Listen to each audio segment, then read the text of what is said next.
and I'm a licensed notary public. Despite sharing all these facts with you, I am indeed happily married to a beautiful young lady over here. And her name is Erica. And the name that was for you. All right?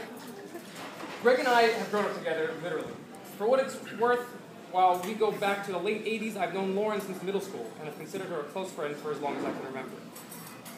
I met Greg when I was 6 years old, at Pierce State Camp, before I even moved to Great Neck. We were reunited a year later in Miss Mendelssohn's first grade class at John F. Kennedy Elementary School. A side note for those of you who remember Miss Mendelssohn, she was the inspiration for Miss Lippy from Billy Madison. So, with the blue, this was her first grade teacher. It's a true story. So, we've spent about as much time together, growing up and down, as two people who are not blood relations can spend. So, I'd like to just spend a few moments tonight going through some of my favorite experiences, if that's all right with everybody. Yeah? So, first, summer camp. Greg and I went to an all-boys summer camp in Lenox, Massachusetts, called Mackinac. It was basically a sports camp with no distractions from in the form of co-eds. So we create our own distractions. One of my favorites was when we rather convinced Greg that he wasn't really our friend. Stu was merely paying us to keep him around. That's a true story, and that did happen. For you sports fans, you know that most people peak athletically around 25, 28 years old. Greg, aided by an extremely early foray into puberty, peaked at around age 15. But in the years leading up to that point, he was always stronger and faster than everyone else, and he was able to sidestep some of the character-building hard work and dedication which makes up the building blocks of any lifelong athlete, getting on by sheer ability and physical gifts. Which explains today why he has reverted to whatever that shape is. Like an eggplant, Cassie? So, at camp, we used to attribute some of these gifts to a lucky can of Spam that he would carry around with him to air camps and sleep with under his pillow. I don't know why or where it came from, but he had the same can for at least 3 years. He'd bring it home and he'd bring it back to camp. So we finally put an end to it when we kidnapped the can, wrote him a ransom note, and when it came time to make the exchange, the can, which was tied to a rafter in the ceiling, got knocked down and fell and broke open, and I can't begin to explain to you what this smelled like. It was disgusting and awful when we threw it out.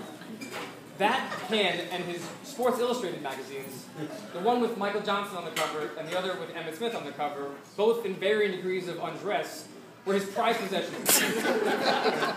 Amazingly, he still stands by the story that he spilled bug juice on it, and that's why the pages in the Emmett Smith issue were stuck together.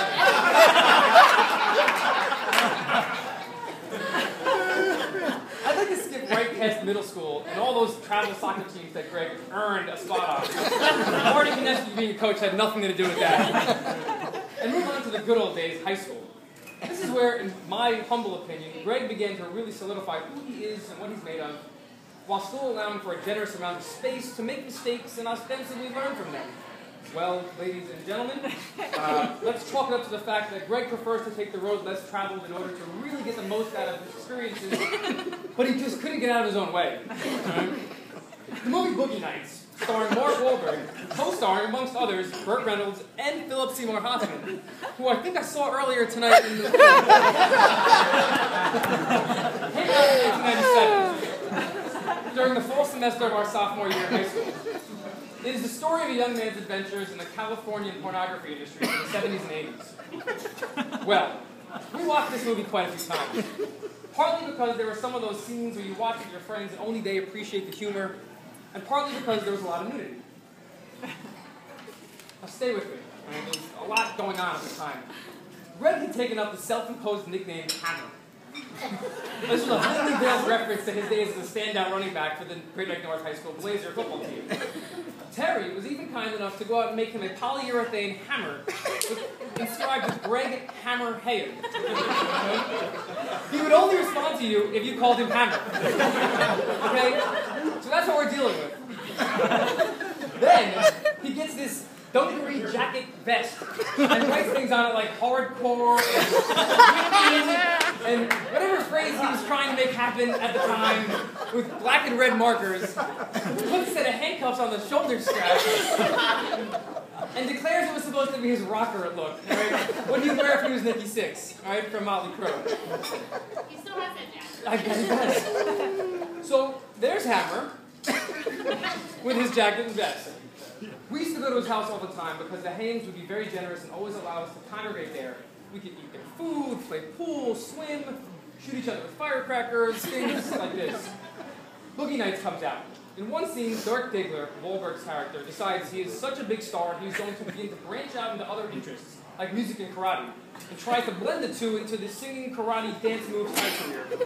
The audience is taken to a recording studio where Dirk is laying down a cut of the now classic You Got the Touch. You remember this one? Want to do a little cut for us, baby? You got the touch! So, it is an extreme regret that I report to you all that there is no recorded footage of what I'm about to paint you a picture of. But here's what happened. 10 to 12 of us are in Bane's bedroom. A few girls are over to socialize. He's nowhere to be found until, wait, he jumps out of the closet, literally. Nikki Sixx jacket vest on and full regalia. Someone screams, cue the music. And next thing you know, he's doing his rendition of the song and dance routine for all of us to see. When I tell you I saw this over 100 times, it never ceased to amaze me. And I can only imagine what these young ladies thought. I mean, just suffice it to say, nobody got laid any of those nights. All right? We're going to get there. I'm sorry. I'm jumping. The college years were no less challenging and interesting for Greg. For starters, with a new environment and a new set of expectations came a new nickname. At this point, Greg had been playing online poker for a few years. In order to protect both his identity and that of his loved ones, he adopted what is referred to in internet parlance as a handle, or a screen name, though in this case it became a persona. Scott Bain. He's a risk taker. He doesn't say please or thank you. I don't know where Scott came from. Probably a subconscious reference to Scott Baio, who Greg looked exactly like when he was like 11 years old. Or for that matter, Bane, but it did stick. Before tonight, and solely for sequencing purposes because neither Hammer nor Bane existed in 1994, I have not called him Greg since college. That's another true story. So there's Bane, slanging in the streets and banging in the streets of Miami during his sophomore year.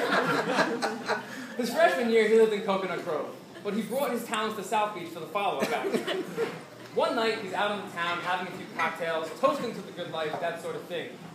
Two things happened, not for the first or last time. One, he drank too much. Two, his tiny bladder couldn't handle it. I wish this story ended with him peeing in his pants at a crowded bar, but no, Bane does not go down like that. In his drunk haze, he decides, well, gee, if I have to go to the bathroom and I'm in the Grove, why not just go to my apartment? Only problem is we didn't live there anymore. Minor detail for Bane. The amble's over, can't find his keys, decides to break into the apartment and relieve himself. Well, what's a minor detail for Bane is a criminal offense called breaking and entering. So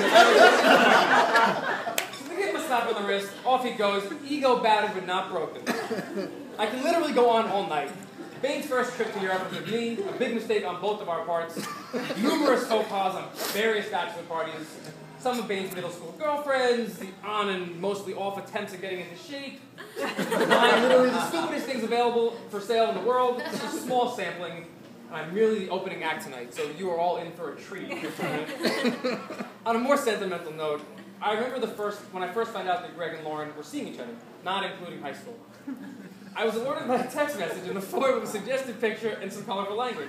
Well, how about that? She's a great girl, he seems happy, let's see where this goes. We've gone from that very common post-college story to tonight, and in between, my beautiful and talented wife Erica and Lauren have become close friends.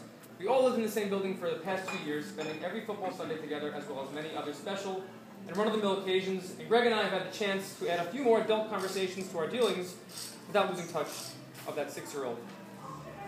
Bane has played a pivotal role in my life, as a friend, confidant, a cautionary tale, a fantasy football commissioner, a lifeline to friends from camp, an organizer of activities, and on a few occasions a role model. He has an incredible work ethic. He is and was the reason I became an avid reader. He's a gracious host, and he lives his life the right way. Doesn't lie, doesn't cheat, doesn't steal. With all these attributes, it comes as no surprise to report that we have managed to go through all the earlier reference stages of life without a single major fight or interruption in our relationship. I think I speak for everyone here when I say these two gigantic families have a bright future ahead of them with this marriage, and I'm blessed to have a front row seat to the past, present, and future. If you would all raise a glass to Lauren and Gregg, you two make a great couple. I'm honored to be part of your life, and best of luck to both of you. Yeah!